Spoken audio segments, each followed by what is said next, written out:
Rahman bin Muhammad Syafi'i, A151627, Fakulti Pengajian Islam, Jabatan Quran Sunnah. Assalamualaikum warahmatullahi taala wabarakatuh. Alhamdulillahirabbil alamin, wassalatu wassalamu ala asyrafil anbiya wal mursalin wa ala alihi washabbihi ajmain. Subhanaka la ilma lana illa ma 'allamtana innaka antal alimul hakim.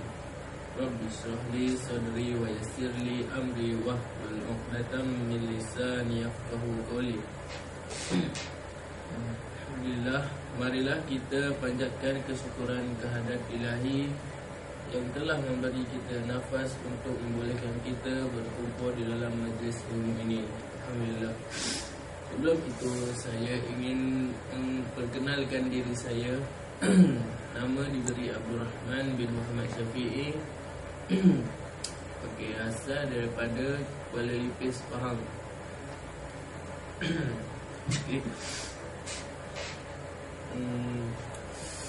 Okey, tajuk yang ingin kita bincangkan pada hari ini ialah kelebihan membaca Al-Quran. Al-Quran ini adalah mukjizat yang diturunkan daripada Allah Subhanahu wa taala kepada Nabi Muhammad SAW dan diturunkan kepada kita umatnya.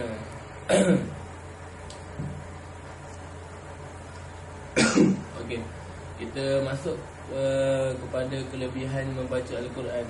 Antara kelebihannya adalah membaca Al-Quran ini, dengan membaca Al-Quran ini, walaupun satu huruf kita akan mendapat 40 ganjaran. Oleh itu kita mestilah selalulah membaca Al-Quran ini kerana banyak manfaatnya. Okey, saya tanya kepada kamulah, kalau saya bagi RM1 kamu, kawan kamu bagi kamu RM40, mana kamu nak? Mesti nak RM40 kan? Tapi janganlah baca satu huruf saja, bacalah seboleh-bolehnya, banyaklah sedikit.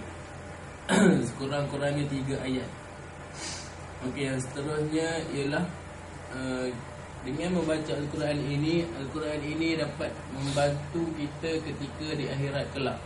Contohnya, kalau kita diikat di alam barzakh nanti, Al-Quran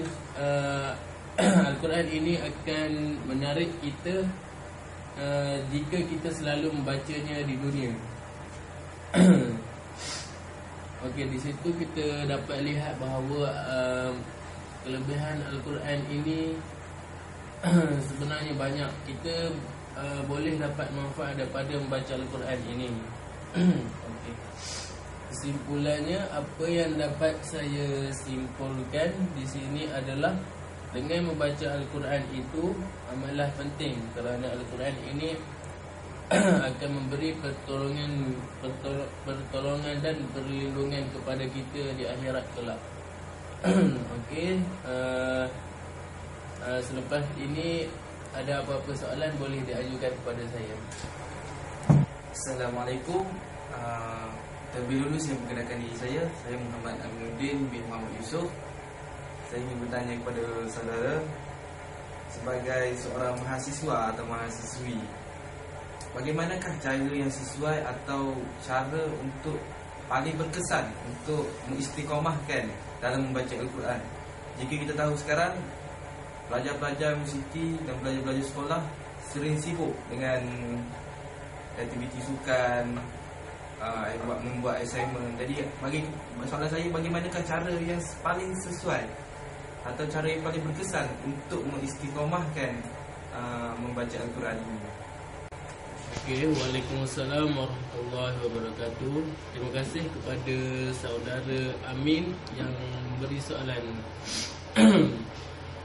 Soalan yang cukup memperangsangkan pada ketika ini tentang anak-anak muda yang belajar di universiti yang kurang masa untuk membaca Al-Quran ini. Okey, antara cara-caranya untuk istiqomah membaca Al-Quran ini banyak sebenarnya, tapi kita ambil yang senang je lah. Okey, yang pertama, peruntukan pada pada waktu sebelum tidur. Sebelum tidur tu kita boleh membaca ayat-ayat yang kita telah hafal. Contohnya Al-Fatihah semua. Al-Fatihah 3 kul. Okey. Seterusnya pada waktu maghrib dan isyak tu kita peruntukkanlah masa sedikit untuk membaca Al-Quran ini. Takkanlah 24 jam dunia je kan. Waktu tu mujarab membaca Al-Quran ini. Okey, seterusnya kita semua pada zaman teknologi ini semua ada gadget kan. Dalam gadget tu kalau boleh simpanlah ayat-ayat Quran, zikir-zikir.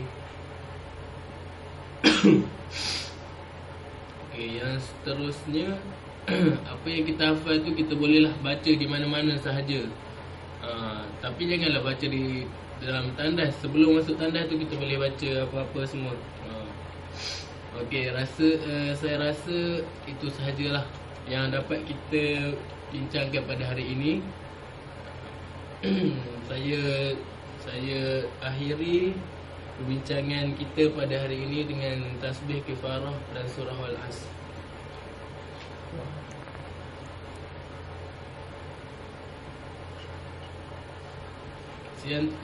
Assalamualaikum warahmatullahi wabarakatuh.